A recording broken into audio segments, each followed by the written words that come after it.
Happy independence to all of you. स्वातंत्र्य दिनांच्या हार्दिक शुभेच्छा.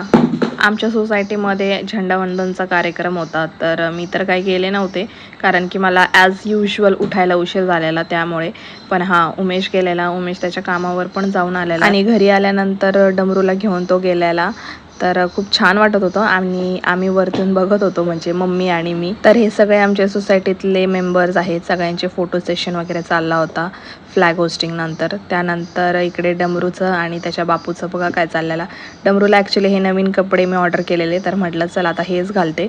थोडंसं वाईट पण होतं आणि कलरफुल होतं, त्यामुळं मग मी ते घातलेलं.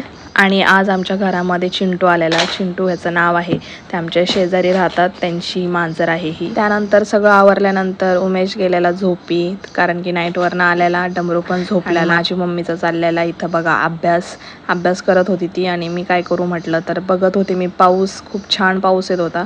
त्यानंतर उमेश उठला, त्याची आंघोळ वगैरे झाली. त्यानंतर आम्हाला एक व्लॉग शूट करायचा होता, तर नक्की तुम्हाला हा आमच्या चॅनलवर बघायला भेटेल. त्यानंतर संध्याकाळी जेवण वगैरे झाले आणि माझ्या डोक्याची जरा मालिश करायची होती, म्हणजे तेल लावून घ्यायचं होतं, तर मी उमेशकडनंच लावून घेत असते. तर असा होता दिवस. भेटूया उद्याच्या ब्लॉगमध्ये. काळजी घ्या. बाय.